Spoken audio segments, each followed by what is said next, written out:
नमस्कार, 5 के प्रहार में आप सभी का बहुत स्वागत। मैं हूं आपके साथ हेमंत कुमार। आज का मुद्दा है मुस्लिमों का उत्थान, वक्फ पर घमासान।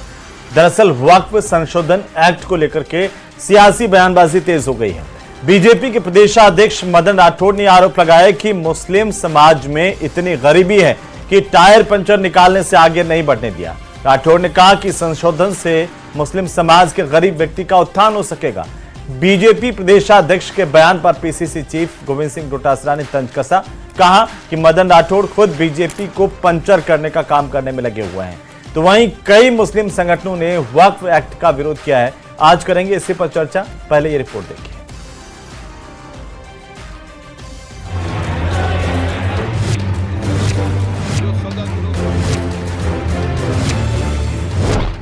वक्फ संशोधन कानून को लेकर सियासी बयानबाजी तेज।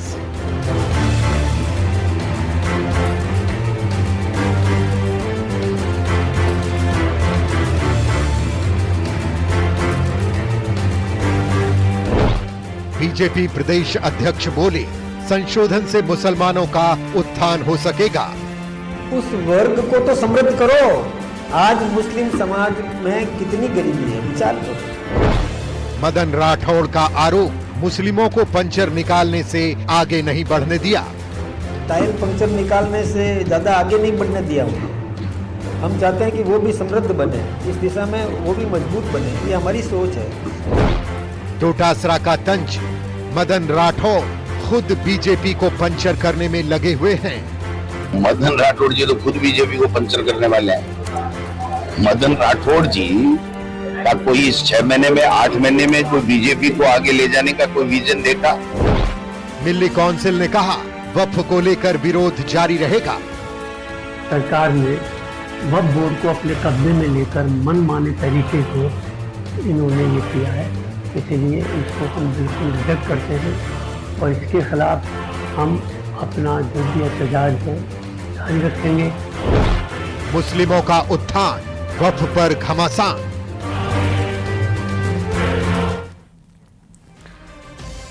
तो सत्ता पक्ष और विपक्ष के बीच में वक्फ पर लगातार घमासान जारी है। आरोप प्रत्यारोपों का सिलसिला जारी है और इसी पर आज हम चर्चा करेंगे। हमारे साथ खास मेहमान जुड़ चुके हैं। सबसे पहले मैं परिचय करवा दूं, लक्ष्मीकांत पारिक भारतीय जनता पार्टी के प्रवक्ता हमारे साथ जुड़ चुके हैं।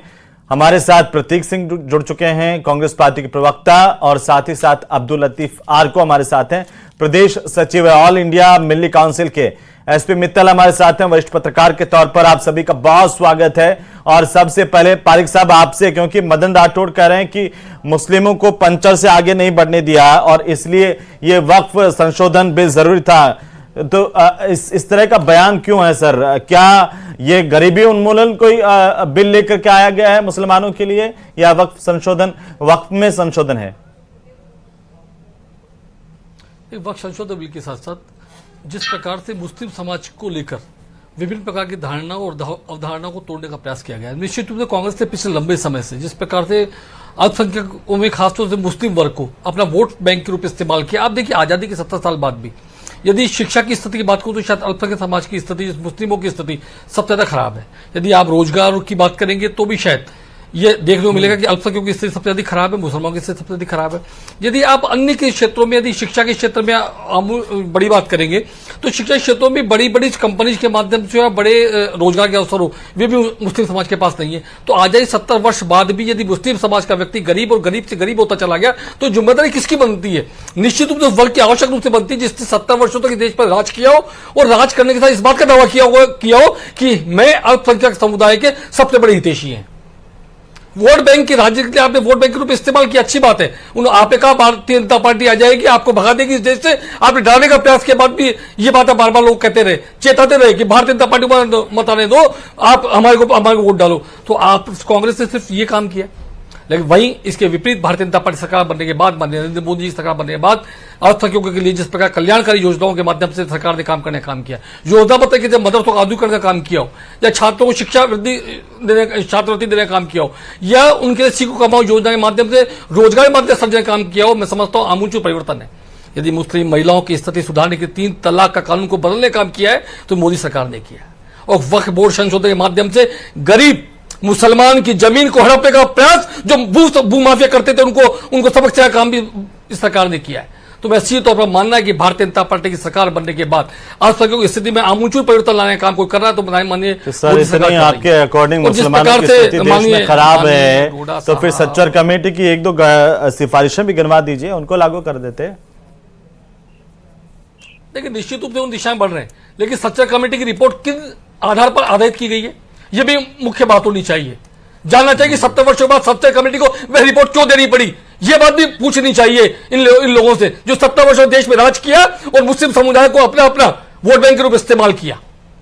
अब माननीय डोडासरा साहब ने जिस प्रकार के वक्तव्यों को कहा कि माननीय मदन राठौड़ जी को लेकर कहा, मैं समझता हूं माननीय मदन राठौड़ जी के आने के बाद भारतीय जनता पार्टी दिन प्रतिदिन रात दूनी चिकनी उन्नति और प्रगति कर रही है। भारतीय जनता पार्टी लगातार विधानसभा चुनाव जीतने के बाद यदि उपचुनाव में भारतीय जनता पार्टी फतेह हासिल करने का काम किया तो माननीय मदन राठौड़ जी का कार्यकर्ताओं के साथ जिस प्रकार का तालमेल बना है, जिस प्रकार योजना बनी है, उन सबका परिणाम है। लेकिन माननीय डोडासरा जी ने जिस प्रकार से कांग्रेस को रोज पंचर कर रहे हैं वह देखने वाली स्थिति है। उपचुनाव हार गए, लोकसभा में कम सीटें आ रही है, विधानसभा हार गए, रोज अपने वक्तों के माध्यम से केवल मात्र समाचार की सुर्खियों में रहने का काम करते। ये माननीय डोडासरा इसके अलावा कुछ नहीं करते। वो गलती से आप मदन राठौड़ जी का कह दिया कि समाचार की सुर्खियों में तो राठौड़ साहब मदन जी डोडासरा जी बयानों हमेशा चर्चाओं में रहते हैं। प्रतीक जी आप भारतीय जनता पार्टी के प्रदेश के बयान इस देश की सर हो गया सर प्रतीक वोट बैंक की राजनीति डोडासरा जी कर रहे हैं। हाँ मैं उन्हीं से पूछ रहा हूँ क्या आप वोट बैंक की राजनीति कर रहे हैं क्योंकि मुसलमानों को अगर फायदा हो रहा है भला हो रहा है तो आपके पेट में क्यों दर्द हो रहा है? हेमंत भाई सबसे पहले तो मैं करेक्ट कर दूं, शायद लक्ष्मीकांत जी को पता नहीं कि देश को आजाद हुए 78 साल हुए हैं। अब ये बोल रहे 70 साल हमारा राज रहा, 11 साल तो अभी 11 साल थे तो अभी इनकी सरकार है, बीच में इनकी सरकारें रही। कांग्रेस ने कुल मिलाकर के 55 साल तक राज किया है और 55 साल तक राज खुद कोई डिक्टेटरशिप करके नहीं करी है। इस देश की जनता ने हिंदू, मुसलमान, सिख, ईसाई, बौद्ध, पारसी, SC, ST सबने वोट दिया है। तो इसलिए 55 साल तक कांग्रेस की सरकार रही है, देश की जनता ने हम में विश्वास जताया था। अब दूसरी बात, बीजेपी के नेता बोल रहे हैं कि मुसलमानों का भला हो जाएगा। आप मुझे ये एक बात बता दीजिए, वक्फ बोर्ड के अंदर कौन सा भला करने का जो संशोधन कर दिया इन्होंने संशोधन कर दिया है कि जो कह रहे हैं कि गैर मुस्लिम भी उसके अंदर मेंबर होंगे। मैं राजस्थान वक्फ बोर्ड का वेबसाइट उठा लीजिए, उसके अंदर आज भी एक IAS अधिकारी और एक RAS अधिकारी गैर मुस्लिम पहले से मेंबर है। तो कौन सी नई चीज कर दी इन्होंने? ये कह रहे हैं कि इसके अंदर महिलाओं को रिजर्वेशन दिया गया है। मैं कह रहा हूं सेक्शन 14 वक्फ बोर्ड जो नियम था 1995 उसके सेक्शन 14 में पहले से ही प्रावधान है और पहले भी 3-4 जो महिलाएं हैं वो मेंबर रह चुकी हैं। एक्चुअली क्या है कि 2 अप्रैल को एक टैरिफ लगने वाला था अमेरिका का और वो लगा और वो 26% लग गया और उसके बाद में आपने देखा कि किस तरीके से सेंसेक्स डाउन हुआ है, किस तरीके से व्यापार जगत में हाहाकार मचा हुआ है, पूरी दुनिया और देश में हाहाकार मचा हुआ है। उस बात पे चर्चा नहीं हो जाए, उस बात के ऊपर कोई बात नहीं कर ले, उस बात की कहीं से चर्चा नहीं हो जाए, इस देश के ऊपर क्या उसके प्रभाव पड़ने वाले उसकी चर्चा नहीं हो जाए, उससे ध्यान भटकाने के लिए ये बिल लाया गया है। और ये बिल मैं चैलेंज कहता हूं 5 जो चीजें जिससे मुस्लिम समाज का इसके अंदर हो जाए जो पहले नहीं हो रहा था। अब ये गिनाते हैं कि सच्चर कमेटी ने बोला था डिजिटलाइजेशन होना चाहिए और 8 नवंबर 2019 को मुख्तार अब्बास नकवी ने संसद में कहा है कि 99.98% वक्फ संपत्ति का डिजिटलाइजेशन हो चुका है। तो ये बार बार बरगलाने की बातें क्यों करते हैं? सदन में बोलते कि हो चुका है, अब बोल रहे हैं कि होना चाहिए। तो जब पहले से हो चुका है तो अब नया क्या होना चाहिए? 5 क्या नई चीजें कर देंगे जिससे गरीब, अरे आप पेट्रोल डीजल के दाम तो जब कुछ हो ही नहीं रहा है तो प्रतीक भाई फिर क्यों फालतू का विरोध कर रहे हैं? कुछ हो ही नहीं रहा है, आप कह रहे हैं कि बदलाव कुछ हुआ ही नहीं, संशोधन महिलाओं का पहले से पार्टिसिपेशन है, गैर मुस्लिम पहले से है, तो कुछ गलत हो ही नहीं रहा है, तो विरोध किस बात का है? चल रहा है वही मैं बताता हूं। मैं बताता हूं। इसके अंदर वक्फ बाय यूजर जो खत्म किया गया है, वक्फ बाय यूजर को खत्म कर दिया। अब उसमें ये पूछा जाएगा, ये जो दोनों समुदाय के बीच में जो झगड़ा लगाने का काम जो बीजेपी हमेशा से करती आ रही है, अब वो नया झगड़ा लगाएंगे। अब वो पूछेंगे कि आप बताइए कि आप मस्जिद में 200 साल 300 साल से जो आप नमाज पढ़ रहे हैं उसके कागज लेके आइए, कागज बताइए, ये वक्फ बाय यूजर नहीं माना जाएगा। तो ये झगड़ा लगाने का जो सबसे बड़ा क्लॉज इन्होंने डाला है, इसका विरोध है। पहले भी आप कहते हैं NRC के अंदर कागज नहीं होंगे तो बाहर कर देंगे मुसलमानों की, किसको बाहर किया? कोई लिस्ट विस्ट बता दीजिए। और आप अभी आप वो कागज वाला फिर ले किसको आए। अंदर? नहीं, वक्फ अरे बाय मैं यूजर मिलाया, से ये तो क्या ये तो तकलीफ आ बीजेपी रही के है? नेता कह रहे हैं, ये बीजेपी के नेता कह रहे हैं। आप मुझे और आप भाई वक्फ बता बाय दीजिए, यूजर जब वाली वक्फ धारा बोर्ड को बिल ठीक पास मानते होता हैं। है, तो धार्मिक नारे क्यों लगाए जाते हैं? अगर आपको उनका भला करना है तो जब पास होता है तो धार्मिक नारे संसद में क्यों लगाए जाते हैं? बताइए दीजिए, आप मुझे बता दीजिए। अगर आपको उनका भला करना है तो फिर धार्मिक नारे क्यों लगाए जाते हैं? फिर तो कोई दिक्कत ही नहीं। अगर भला करना है, मैं कह नहीं, रहा फिर हूं, तो आपके अगर हिसाब से भी मुसलमानों कोई का भला दिक्कत करना नहीं है कि भाई हिंदुओं का कुछ भला नहीं करना किया। है। बिल में संशोधन देखिए इन्होंने क्या किया, महिलाएं तो पहले से थी, गैर मुस्लिम पहले से थे, तो फिर इतना ऑब्जेक्शन करने की क्या नहीं जरूरत थी है? क्या? अरे मैंने बता दिया, वक्फ बाय यूजर सबसे बड़ा ऑब्जेक्शन तो उसी पे ही है। आपको वक्फ बाय यूजर से सबसे बड़ा तकलीफ है? ऑब्जेक्शन तो उसी पे ही है। आपको सबसे बिल्कुल ज्यादा है। कांग्रेस पार्टी को क्यों नहीं है? तकलीफ है बताओ वक्फ आप। बाय यूजर को खत्म आप- करने से? ये सामाजिक जो ताना बाना है, हमको तकलीफ बताए क्या है? जो सामाजिक ठीक। ताना तो बाना है, साफ कहिए ना, आप एक बात पर तो टिकिए। कभी आप वक्फ बाय यूजर करें, कभी कह रहे हैं सामाजिक ताना बाना खराब कर रहे हैं। तो तो इसी से तो खराब होगा। अभी आप या तो आप मेरी बात सुन नहीं रहे, समझ नहीं रहे, या समझना नहीं चाहते। तो आप समझाइए मैं ना, कह मैं रहा तो हूं इसलिए आपने पूछ झगड़ा रहा हूं लगाने आपसे। की चीजों को छोड़ दिया, तो मैंने बता रहा हूं ना, आप सुनेंगे जब तो बताऊंगा। हाँ। अब आपने झगड़ा लगाने के लिए वक्फ बाय यूजर खत्म कर दिया। अब आप दो समुदाय हैं, उनको अलग बीच में लड़ाएंगे कि ये जमीन आपकी है और ये जमीन आपकी, क्योंकि वक्फ बाय यूजर तो खत्म हो गया।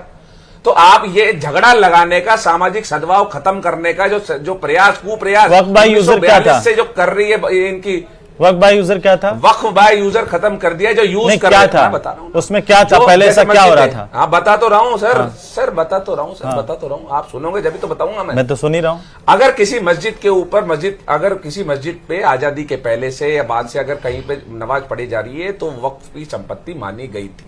मस्जिद, इन्होंने वक्फ बाय यूजर मस्जिद ना, कब्रिस्तान में, जहां पर मस्जिद की बात कर लीजिए, मजार हाँ। की बात कर लीजिए, कब्रिस्तान की बात कर लीजिए, इन्हीं की बात कर लेता हूं मैं, बाकी संपत्तियों को तो छोड़िए। तो अगर आप वक्फ बाय यूजर खत्म कर दिया, आप तो नए सिरे से सर्वे होगा कि आपने ये नहीं, आप मैं यूज कर अब रहे हो, इतना सा वक्फ बाय इस यूजर भ्रम होना पर आपका ध्यान आकर्षित करना चाहता हूं प्रतीक भाई, और बहुत लंबा हो जाएगा। मैं आरको साहब भी हाँ, है, बताइए। लेकिन आप कह रहे हैं किसी मस्जिद पर जहां नमाज पढ़ी जा रही थी और अब वक्फ बाय यूजर खत्म कर दिया, तो वो मस्जिद नहीं रहेगी।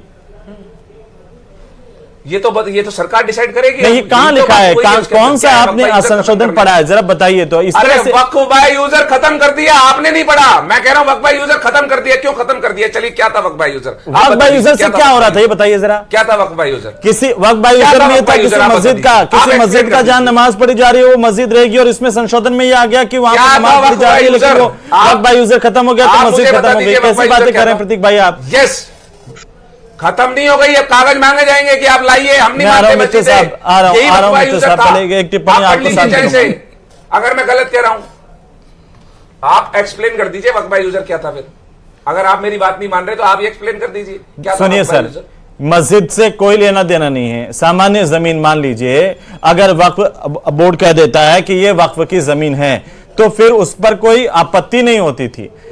अगर अब उसमें अगर कोई कहे कि वक्फ बोर्ड की हमारी जमीन, एक बार सुनिए, आप बार बार बीच में मंदिर और मस्जिद को लाए जा रहे हैं ना, वो खतरनाक है सर, इस देश के लिए भी खतरनाक है, लोगों के लिए भी खतरनाक है। मैं आरको साहब, मैं प्रदीप भाई, अगर वक्फ बोर्ड बोल देता था कि हमारी संपत्ति है तो ऐसा नहीं होता था। आप ये बात झूठ क्यों फैला रहे हैं? ये बात तो आप झूठ फैला रहे हैं। ऐसा नहीं होता था कभी भी कि वक्फ में बोलती है हमारी संपत्ति है तो वो संपत्ति हो जाती थी वक्फ की। क्या कभी भी नहीं होता था। अच्छा, वक्फ बाय खत्म करने से क्या हो जाएगा? फारिक साहब सरकार बनाती थी। एक मिनट, प्रतीक जी एक मिनट जी। फारिक साहब, वक्फ बाय यूजर खत्म कर दिया आपने। देखिए, माननीय प्रतीक जी जिस भाषा का और जिस तरह के उपयोग करें, सामाजिक ढांचे को बनाने का प्रयास कर रहे हैं। मैं निश्चित रूप से बता सकता हूं कि वक्फ बाय यूजर का तात्पर्य सीधे तौर पर माननीय प्रतीक जी बता रहे हैं कि किसी भी मस्जिद में जाएंगे पूछ लेंगे आपके टाइटल्स बताइए। ये विषय नहीं है। विषय इस बात का है कि वक्फ बाय यूजर का सीधा तात्पर्य है कि उसको जो यूज हो रहा है संपत्ति, क्या निश्चित रूप से क्या वक्फ की संपत्ति है? ये टाइटल ये जांचने का विषय नहीं है। ये जानना चाहिए कि आखिर वो संपत्ति है किसकी। आपने कहीं जगह खड़े हो गए, आपने कहते सूरत की नगरीय की जगह है वो हमारी है, जयपुर के एमएलए क्वार्टर की जगह हमारी है, ये कैसे हो गया? अब अली सेंट्रल भवन हमारा है, वक्फ बोर्ड की संपत्ति है, ये कैसे हो जाएगा? आज जिस प्रकार की बात लोग कांग्रेस के लोग कर रहे हैं, लगाते मुझे लगता है प्रतीक जी हाथ पड़ चुकी है कि हर बात में बीच में बोलना है, बीच में बोलकर जाकर अपने मतलब के लिए जाकर के हर बात को करना है। अब जब बोलेंगे कोई बोलेगा दूसरा, लेकिन जब बोलते कोई दूसरा बोलता है तो बोलते हैं। आप बता दीजिए कि जयपुर के एमएलए क्वार्टर कितने साल से बने हुए थे, क्यों वक्त की संपत्ति आपने बता दिया, बताइए क्यों कोर्ट में चले गए? आपके अमीर काट जी ने वक्त की संपत्ति बता दी, कोर्ट में गए कि नहीं गए कि नहीं गए? अभी बोल रहे वक्त कोर्ट में वक्त बोर्ड में वक्त बोर्ड ने स्टे दिया कि नहीं दिया? वक्त बोर्ड ने स्टे दिया कि नहीं दिया? अरे भाई वक्त बोर्ड ने स्टे दिया कि नहीं दिया? अब प्रतीक जी बातों पर पकड़ी जाके मिमिक्री बनाई, छूटा नहीं है, ध्यान सुन लीजिए। कोर्ट में नहीं गए, वक्त बोर्ड में गए, और वक्त बोर्ड ने स्टे दिया कि नहीं दिया? बताइए दिया कि नहीं दिया स्टे? भाई यही, अरे प्रतीक जी फालतू बातें करते हो, बचपना करते हो, हर दिन बचपना कुछ बातें करते हैं। अरे मैं कह रहा हूँ वक्त बोर्ड में गए, ये कोर्ट का शब्द ही नहीं गलती कर लिया। वक्त बोर्ड के अंदर जाकर आपने स्टे लिया कि नहीं लिया? गवर्नमेंट की तरफ आगे का स्टे लिया कि नहीं लिया? बताइए। वक्त बोर्ड ने कागज देख लो, झूठ आप बोलते हैं, झूठ आप बोलते हैं, रोजाना झूठ बोलते हैं आप, रोज झूठ बोलते हैं आप। बताइए जब स्थिति सूरत की नगर निगम किसी संपत्ति है, बताइए। आपने बोला कोर्ट अरे क्या बेकुल बातें कर उन्होंने रहे बोला, हो? उन्होंने एक शब्द की बात कर रहे हो, मेरे एक शब्द पकड़ रहे, मैंने वक्त बोर्ड में चले गए, गुफ्ता भी बातें करते हो, भाई सुनिए, क्या लोग बचपना करते हो आप लोग? सुनिए ये प्रतीक जी भैया बचपना करते हैं। पारिक साहब थोड़ा शांत होइए, पारिक साहब थोड़ा शांत होइए। अगर उन्होंने प्रतीक भाई, अगर उन्होंने बोला कि कोर्ट ने स्टे दिया या फिर वो अगर उन्होंने सुधार कर लिया तो उस पर कोई आपत्ति वाली बात थोड़ी है। बताइए, बोला गया कि कोर्ट में नहीं जा सकते, अभी बोल रहे कोर्ट में चले गए। आप दो बातें अब जा सकते हैं कोर्ट में, अब जाएंगे कोर्ट में, क्या आप अब जा सकते हैं कोर्ट में, अब अच्छा आप जाएंगे मुझे कोर्ट एक में। बात बताइए, ट्रिब्यूनल में नहीं जा सकते कोर्ट सुनिए ना में, सर। पहले वक्त बोर्ड स्टे करता था, फिर जो बोल पहले वक्त बोर्ड स्टे करता था, झूठ बोल रहे हैं। पहले वक्त बोर्ड स्टे करता था, जा सकते थे पहले, नहीं जा सकते थे वक्त बोर्ड गए हुए वक्त के खिलाफ। हाँ मैं सुनता नहीं जा सकते थे, बता दीजिए। बोलने तो देंगे आप, सुन तो लीजिए। हाँ बोलिए आप मुझे बताइए कि किसी भी विवाद को डायरेक्ट ट्रिब्यूनल में जाए बिना कोर्ट में चैलेंज किया जा सकता था क्या?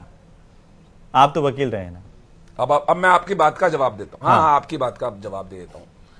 कोई भी प्रॉपर्टी को वक्फ बोर्ड ने बोल दिया कि हमारी संपत्ति है, तो क्या उससे वो संपत्ति हो जाती थी? नहीं। सर्वे रजिस्ट्रार वहां जाते आप इनसे पूछ लीजिए, आप इनसे पूछ लीजिए, बता दीजिए आप। हेमंत भाई ये बताएंगे कैसे होती है, ये बताएंगे बताइए, जयपुर के बताइए। अगर इनको पता हो, पढ़ के आए हो तो बता देंगे कैसे होती है। किसी संपत्ति बता दे, आप बता दीजिए कैसे होती है। आप बताइए कैसे वक्फ बोर्ड, मैं तो बता रहा था, आप सुन ही नहीं रहे। कैसे बताया उसके ऊपर? बता रहा हूं, बताऊंगा ना मैं। एमएलए को जयपुर के अरे मैं बताऊंगा। अरे कोर्ट का नाम लिया आपने बता अभी, दीजिए। आपकी क्लिप काट करके देख लेना, कोर्ट का नाम लिया है आपने। अरे हाँ लिया है मैंने, कोर्ट का नाम लिया है। मैं कह रहा हूँ वक्फ बोर्ड की कोर्ट का नाम लिया है आपने। तो वो अब वो कह रहे हैं वक्फ बोर्ड ने स्टे दिया, तब आप सफेद होने से बच्चा बुढ़ापा तब आप नहीं मानेंगे। मैं आ रहा हूँ वापिस। अब्दुल लतीफ आरको साहब एक मिनट में आ रहा हूँ। दो और मेहमान भी है, इसी मुद्दे पे आऊंगा, दोनों पास आऊंगा। आरको साहब एक टिप्पणी आरको साहब को जाने दीजिए। बचपन आपका है। सुनिए ना प्रतीक भाई, ऐसे पर्सनल मत होइए प्लीज। वो भी पढ़ के आते हैं, आप भी पढ़ के आते हैं। आरको साहब ये आपत्ति क्यों है इस तरह तो की? आपने बोला नहीं उनको, तो जब वो पर्सनल हो रहे थे जब आपने नहीं बोला। नहीं, ऐसा मत कीजिए प्लीज, ऐसा मत कीजिए। न्यूज 18 प्रवक्ता सामने बैठे आपके, आप पूरी भारतीय जनता पार्टी प्रवक्ता हूं की थी, और आप सिर्फ कांग्रेस प्रवक्ताओं को रोकने के लिए बैठे हैं। नहीं, आप क्या बोल रहे हैं? आप क्या बोल रहे हैं प्रतीक भाई? पर्सनल बातें करी। नहीं, आप क्या बोल रहे हैं? आप क्या बोल रहे हैं? मैं ये कह रहा हूं, जब बीजेपी के प्रवक्ता ने शुरुआत की तब आपने उनको क्यों नहीं बोला कि आप पर्सनल मत होइए? आप मुझे बोल रहे हैं पर्सनल मत होइए। उन्होंने अगर आप पर व्यक्तिगत आरोप कोई लगाया तो मैंने बोला कि पर्सनल मत होइए। अगर मैंने शुरुआत की हो तो, अगर मैंने शुरुआत की हो तो माफी मांगूंगा, नहीं तो ये माफी मांगे। चलिए अब शांत हो जाइए, अब शांत हो जाइए, वक्त मत जाया कीजिए। आरको साहब की टिप्पणी सुन लीजिए। आरको साहब बताइए क्यों परेशानी है, जब कई संगठन कह चुके हैं कि ये मुसलमानों के हित में है, बीजेपी कह रही है कि मुसलमानों की स्थिति खराब है, गरीबी ज्यादा है, अगर उनकी आर्थिक उत्थान होता है, शैक्षिक उत्थान होता है तो किसी को क्या दिक्कत है?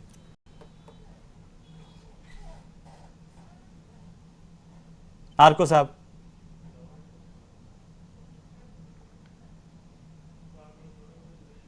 आरको साहब की आवाज नहीं आ रही। मित्तल साहब मैं चाहता हूं इस पर आपकी टिप्पणी की। ये लगा आवाज आ रही है आरको साहब? आरको साहब आ रही है? हाँ बोलिए आवाज नहीं आ रही? आ रही है बोलिए। देखिए बोलिए, मेरा कहना यह है कि जो अमेंडमेंट आए हैं ये बिल्कुल हमारे उसके खिलाफ आए हैं। कैसे आए हैं जो समझ लें आप। हाँ। इस तरह से आए हैं ये कि एक तो इन्होंने जो अभी नया वो बनाया है एक्ट, हाँ। उसके अंदर 11 मेंबर इन्होंने रखे हैं। जो उस 11 मेंबर के अंदर उन्होंने जो है किया कि ये MP MLA या सेक्रेटरी, आपको साहब सिर्फ मुझे आपकी दाढ़ी दिख रही है, इसके अलावा कुछ नहीं दिख रहा है। थोड़ा फ्रेम ठीक कर लीजिए। हाँ हाँ, फ्रेम ठीक करता हूँ जी। उसमें जितना भी जो है उन्होंने दिया है, उसके अंदर मेरा ये कहना है कि उसमें कहीं भी लफ्ज जो है मुस्लिम नहीं दिए हैं। MLA हिंदू हो सकता है, MP हिंदू हो सकता है, आई समझ में। इसी तरह सब सिर्फ 2 महिलाएं, 2 मुतवल्ली वो दरबारों के होते हैं, बाकी के लिए ना हिंदू कहा है ना मुस्लिम कहा है। इससे नियत साफ जाहिर होती है कि बाकी जो कांग्रेस तो कह रही है, ये तो पहले से चले आ रहा है, हमारे समय से चले आ रहा है, जिसमें गैर हिंदू है, आप सुन तो महिलाएं भी है। कांग्रेस क्या कर रही है? अरे हिंदू सुन तो ले आप, सिर्फ 2 जो है इन्होंने कहा कंपलसरी 2 तो हिंदू रहेंगे ही रहेंगे, और बाकी जितने नाम है उनमें कहीं मुस्लिम नहीं है। पहली बात। दूसरी बात, इन्होंने यूज ऑफ ये जो वक्फ का जो यूज हो रहा है, उसके लिए इन्होंने ये किया है कि जो भी यूज कर रहे हैं इनसे पूछा जाएगा कि आप बताइए कैसे यूज कर रहे हैं, आपके पास इसके ऑथेंटिक क्या है, डॉक्यूमेंट लाइए, वरना बेदखल हो जाइए। जितने मुकदमे चल रहे हैं सरकार के साथ, वो सारी जमीनें सरकार की हो गई, आज से ही हो गई। वो तो कोर्ट है ना, उसके लिए तो कोई कोर्ट है ना, संविधान पर कोर्ट पर भरोसा है ना। अभी कुछ लोग कोर्ट में गए हैं ना। अगर कहीं किसी ने कह दिया कि ये तो उनकी हो गई, तो आप कोर्ट भी तो जा सकते हैं, तब आपको कोर्ट पर भरोसा नहीं होता। आप सुन तो लें, कोर्ट की बात सुन लीजिए आप जी। कोर्ट के अंदर इतने मुकदमे पेंडिंग है कि वहां 20 साल तक तो नंबर नहीं आएगा। मेरे से अगर इन्होंने ये कह दिया कि साहब ये आपकी मस्जिद जो है इसके कागज लाइए, 400-200 साल से आप इस्तेमाल कर रहे हैं और नहीं है, तो ये सरकार की हो गई। अब जाऊंगा कोर्ट, और यही चीज वक्फ बोर्ड कह दे किसी को कि भाई साहब भैया मंदिर तो आपका वक्फ का हो गया, और फिर उसके बाद तब आप कहते हैं कि जाए कोर्ट, तो वहां पर तो पहले से पेंडिंग है। फिर क्या पेंडिंग है? और जो कोर्ट, अब आपके मामले में कोर्ट नहीं जाएंगे, सामान्य नागरिक जो है उसके अधिकारों पर तो आप कह देंगे कि छुरी चला दो। सरकार हमारे कोर्ट में जाना बराबर समझ रही है। मतलब वक्फ बोर्ड कोर्ट जाने में आपत्ति है वक्फ बोर्ड को, क्योंकि वहां पर बहुत ज्यादा टाइम लगता है। लेकिन आम नागरिक जिसकी किसी की जमीन को कह दो वक्फ की हो गई, वो कोर्ट जाए नहीं। आप उसको कहते कोर्ट चला जाए, तो उसके लिए तो कोर्ट हमारी जितनी भी ऐतिहासिक इमारतें हैं वो सब सरकारी हो गई। आज के यूसुफ भाई वक्फ पर ये जो भ्रांति फैली हुई है, मैं चाहता हूँ थोड़ा सा 2 शब्द आप कहें। आरको साहब आ रहा हूँ सर। ये 3 महत्वपूर्ण बड़ी बातें हैं जो मेरे समझ में आई, आपने बोला और दर्शकों को भी समझ में आई है जी। जो अभी कांग्रेस के प्रवक्ता जी ने जो रखे, प्रतीक भाई ने और आरको साहब ने, देखिए ये तर्क है ना, जब इस विधेयक पर जब संसद में जब बहस हो रही थी, लोकसभा में और राज्यसभा में, तब भी ये पर क्या नाम से कांग्रेस के और जो विपक्षी पार्टी के लोग हैं उन सब की ओर से रखे गए थे। तब आपको अच्छी तरह ध्यान हो तो राज्यसभा में JP नड्डा ने और लोकसभा में गृह मंत्री अमित शाह ने ये स्पष्ट कहा जो 2025 तक जो स्थिति है वैसी की वैसी रहेगी, उसमें कोई छेड़छाड़ नहीं होगी। और इसके साथ ही उन्होंने ये भी कहा कि आप 2 चीजों को एक साथ मिक्स न करें, एक जो क्या नाम से धार्मिक मामले वो, और एक जो मैनेजमेंट है। देखिए आप जो वक्फ का जो मैनेजमेंट है ये उसमें कमेटियां बनाई गई है, लेकिन यदि क्या नाम से वक्फ की ओर से कोई मस्जिद काम करा जा रहा है, कोई दरगाह का काम किया जा रहा है, या मुस्लिमों का और कोई धार्मिक रस्म रिवाज हो रही है, उसमें कोई दखल के लिए ये विधेयक नहीं लाया गया। ये विधेयक सिर्फ इसीलिए लाया गया है कि जो वक्फ की संपत्तियां हैं उनका पारदर्शिता के साथ मैनेजमेंट हो और उनसे अधिक उसका क्या नाम से लोगों का उपयोग हो सके। देखो आरके साहब यहाँ बैठे, इस देश के अंदर मुसलमानों का आप ही देखिए 85% मुसलमान जो है वो गरीब तबके के लोग हैं, जिसमें मिरासी आते हैं, अंसारी आते हैं, जुलाहा आते हैं, ये इस वर्ग के लोग आते हैं। आपको हेमंत ध्यान हो तो कई राज्यों में, जिसमें पश्चिम बंगाल शामिल है, जिसमें कर्नाटक शामिल है और दूसरे राज्य शामिल है, ये कहा गया है कि ये गरीब मुसलमान है, ये पिछड़ी जाति में आते हैं, इसलिए इनको ओबीसी का दर्जा दिया गया। नहीं, और वो सबसे ज्यादा परेशानी कांग्रेस पार्टी को है, यूजर बाई वक्फ को खत्म कर दिया। ये यूजर बाई वक्फ से क्या बदल गया खत्म करने से? नाम तक बदल दिया, मुस्लिम को हटा दिया, खाली वक्त रख दिया। मुस्लिम आप बताइए मित्तल साहब। मुस्लिम हटा दिया। मैं यही कह रहा था कि आप अब बताइए कहाँ तक हमें जवाब आपको बताएं, पूरे का पूरा चीज कर दिया। आरको साहब सुनिए, आप देखिए अब जो नई व्यवस्था में किया गया उसमें जो पिछड़ी जाति के मुसलमान है उनको प्रतिनिधित्व दिया गया। क्या नाम से पिछड़ी जाति के मुसलमानों को वक्फ बोर्ड में प्रतिनिधित्व देना गलत है? देखिए पहले भी जब क्या नाम से ये लागू किया था, ठीक है प्रतीक भाई कुछ कहना चाह रहे हैं आप इस पर? पहले भी बच्चे थे, सरकार लगाती थी। अब ये कौन सी नई बात कर दी इन्होंने? पहले गए होते थे, पहले भी थी। तो आरको साहब, बाकी जो मुसलमान हैं, बाकी कौन मुसलमान हैं, वो भी तो वो इसके पक्ष में क्यों है? फिर पसमानदा क्यों कह रहे हैं कि ये अच्छा हो रहा है, या बाकी दूसरे मुसलमान जो है खुशी क्यों मना रहे हैं? एक आप ही के पास पूरा का पूरा मुस्लिम कौम का ठेका है। ये मीडिया जो है ये मना रहा है खुशियां, तो कोई नहीं मना रहा है। ये जो मीडिया की कोशिश है, मीडिया अपने आप मुसलमान बना के तो लाता नहीं है सर। फारिक साहब जवाब दीजिए। फोटो दिखने को मिलेंगी आपको जहाँ पर मुस्लिम समाज को ऐसे लोग हो, लेकिन आपने मीडिया की फोटोज देखी होंगी, वीडियोज देखे होंगे, सोशल मीडिया पर देखा होगा, बहुत से मुस्लिम समुदाय के लोग आज वक्त बोर्ड के संशोधित कानून। और आरको साहब अगर पहले से ही मेरा एक छोटा सा सवाल जी आरको साहब आता हूं एक बार, प्रतीक भाई एक बार आप क्या करना चाह रहे हैं? आप जल्दी से संक्षेप में, बिल्कुल संक्षेप में समय। हेमंत भाई मैं ये कह रहा हूं कि मैं इस चीज का वेलकम करता हूं कि आपने पिछड़े मुसलमानों को उसको अंदर दिया, आपने आरक्षण दे दिया, उसका स्वागत है। दूसरी बात आपने कहा कि 25 से पहले की जमीन तो वैसी की वैसी रहेगी, इसका मतलब सरकार ने मान लिया कि वक्फ बोर्ड ने आज तक जो भी संपत्ति अपने नाम की है उसके अंदर कोई घपला नहीं है। ले जा रहे हो, धार्मिक जगह की बात हुई, आप धार्मिक की बात, अब आप तीसरी बात मैं कह रहा हूं कि मैं इस बात का समर्थन करता हूं कि पिछड़े मुसलमानों को लेना चाहिए था। तो आप मुझे एक बात बता दीजिए कि हमारे इतने सारे जो धार्मिक बोर्ड बने हुए हैं उसके अंदर SC ST का भी तो आरक्षण होना चाहिए। फिर कौन से बोर्ड के अंदर SC ST का आरक्षण है बता दीजिए, लीजिए ना, उसके लिए भी एक विधेयक लीजिए। मैं स्वर्ण जाति से आता हूं, मैं उसका समर्थन करूंगा। जो मंदिर है उनको चलाने के लिए अगर SC ST को भी आरक्षण दिया जाएगा तो मैं उसका भी समर्थन करूंगा और वो भी आना चाहिए। प्रतीक भाई कुछ मुसलमान भाई ये भी कह रहे हैं, और मुसलमान कुछ मुसलमान भाई प्रतीक भाई ये भी कह रहे हैं कि सजन ने झूठ मत बोलो, खुदा के पास जाना है। और इनका जवाब दे दीजिए जल्दी से, पारिक साहब उसके बाद खत्म करेंगे बिल्कुल संक्षेप में। और इसमें दलितों के लिए रिजर्वेशन वाला कहां से आ गया?